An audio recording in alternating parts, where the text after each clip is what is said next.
बिहार की राजनीति में एक नया मोड़ तब आया जब मल्ला समाज के एक नए नेता प्रदीप निषाद ने विकास वंचित इंसान पार्टी यानी कि वीवीआईपी के गठन की घोषणा कर दी। यह घोषणा न सिर्फ मुकेश साहनी के नेतृत्व वाली विकासशील इंसान पार्टी यानी कि वीआईपी के लिए एक सीधी चुनौती बनकर आई, बल्कि मल्ला समाज में नेतृत्व को लेकर उठ रहे सवालों को भी हवा दे गई।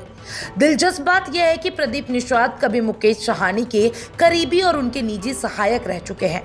अब वही नेता नए झंडा और नई पार्टी के साथ वीआईपी के समांतर खड़े हो गए हैं। नाम में मामूली फर्क वीआईपी और वीवीआईपी, लेकिन राजनीति असर में बड़ा अंतर पैदा करने वाला साबित हो सकता है।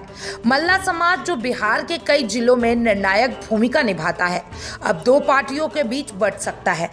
जहां मुकेश साहनी वीआईपी के जरिए समाज का प्रतिनिधित्व करते आए हैं, वहीं अब प्रदीप निषाद वीवीआईपी के जरिए मल्ला समाज को विकास से जोड़ने का दावा कर रहे हैं।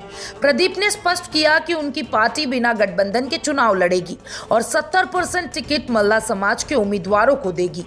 उन्होंने वीआईपी पर हमला करते हुए कहा कि अब यह पार्टी सिर्फ उन लोगों की रह गई है जो पहले से ही विकास की राह पर है, जबकि उनकी पार्टी उन वंचितों को मुख्य धारा से जोड़ने का कार्य करेगी जो अब तक अपेक्षित रहे हैं। वीआईपी और वीवीआईपी, इन नामों के बीच फर्क केवल एक वी का है, लेकिन ये चुनावी समर में मुकेश साहनी के लिए बड़ी सिरदर्दी बन सकता है। जनता के बीच पहचान को लेकर भ्रम की स्थिति बन सकती है और इससे वीआईपी को अपने मुद्दे और रणनीति से भटकना पड़ सकता है। संसाधनों और समय का बड़ा हिस्सा इस भ्रम को दूर करने में खर्च होगा, जो चुनावी तैयारियों के लिहाजों से नुकसानदायक हो सकता है। प्रदीप निषाद ने बताया कि वीवीआईपी का संगठन जमीनी स्तर पर तैयार हो रहा है और जल्द ही राज्य के सभी जिलों में इसकी सक्रियता देखने को मिलेगी। उन्होंने यह भी दावा किया कि कई पूर्व विधायक और नेता उनकी पार्टी में शामिल होंगे। उनका फोकस शिक्षा, इलाज और उद्यमिता को मल्ला और वंचित समाज तक पहुंचाने पर है।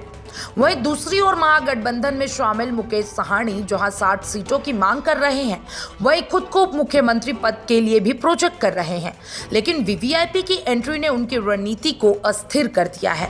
अब वीआईपी के सामने चुनौती है कि वह न केवल अपने पारंपरिक वोट बैंक को एकजुट रखे, बल्कि मल्ला समाज में बढ़ते असंतोष को भी साधे।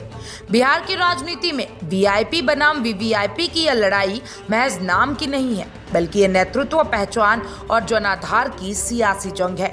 आने वाले विधानसभा चुनाव में यह स्पष्ट हो जाएगा कि मल्ला समाज किसे अपना असली प्रतिनिधि मानती है, पुराना चेहरा या नई उम्मीद। आप क्या सोचते हैं वीआईपी और वीवीआईपी के बारे में, साथ ही विधानसभा चुनाव के बारे में जो बिहार में जल्दी होने वाला है? कमेंट बॉक्स में जरूर बताइएगा और तमाम ऐसे अपडेट्स के लिए channel for news Bihar Jharkhand के साथ बने रहे।